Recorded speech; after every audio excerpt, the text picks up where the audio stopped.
کن باتوں کو خواتین کو مد نظر رکھنا چاہیے جب بچے بھی ہیں، گھر والے بھی ہیں، بہت بڑی رسپانسبلٹی بھی ہوتی ہے، لیکن پھر کہیں ایسا لگتا ہے کہ رمضان کا ایسنس بھی کھونا شروع ہو جاتا ہے؟ فائزہ، بیلنس قائم رکھنا بڑا ضروری ہے. اگر سارے لوگوں کو اگر ہم یہی کہیں گے کہ وہ یعنی اپنی ساری ایکٹیویٹی کو بیفور رمضان یا رمضان کے شروع میں کر لیں تو بازار بند ہو جائے، لوگ تجارت نہ کریں. صحیح. ظاہر تجارت بھی ہونی ہے، لوگوں نے اپنی ضروریات کے لیے بھی کچھ کرنا ہے.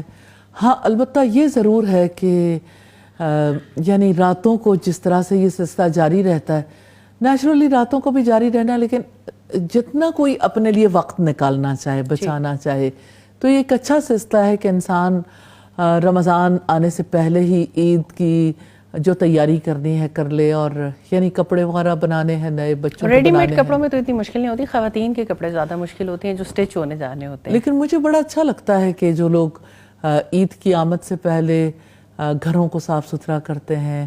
تہوار تو اسی طرح منائے جاتے ہیں نا، فیسٹیو تو پیدا ہی تبھی ہوتی ہے، یہ صورتحال ایسی تقریب کسی صورتحال پیدا ہی اسی طرح سے ہوتی ہے.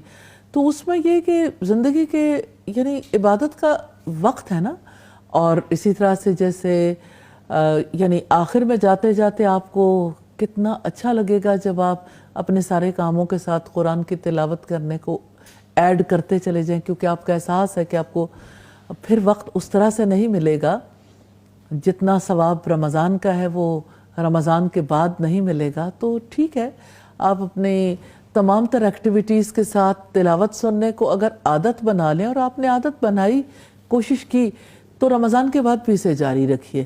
اور آخری دن جو باقی ہیں ان دنوں میں تاک راتوں سے ضرور نفع اٹھا لیں. جیسے یعنی اپنے ڈیز ایسے پلان کر لیں کہ تاک راتوں میں آپ اپنی ایسی مصروفیات تاک راتوں میں جو ہے نا شاپنگ زیادہ نہیں ہونی چاہیے.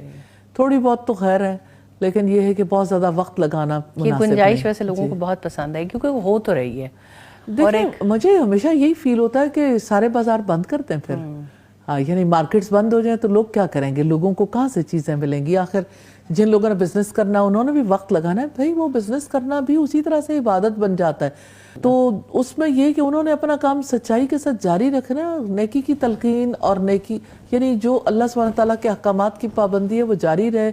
آپ نمازوں کی پابندی کرتے ہیں، آپ قیام اللیل بھی کرتے ہیں، تو آپ اپنا بزنس بھی کر لیں. اور جنہوں نے خریداری کرنی ہے وہ اپنی خریداری کا سلسلہ بھی ساتھ ساتھ جاری رکھ سکتے ہیں. الحمدللہ. اگر آپ کو ہماری ویڈیو اچھی لگی ہے تو ویڈیو کو لائک کریں، اور مزید اس طرح کی ویڈیوز دیکھنے کے لیے ہمارا چینل سبسکرائب کر لیں. ملتے ہیں نیکسٹ ویڈیو میں. اجازت دیجیے. اللہ حافظ.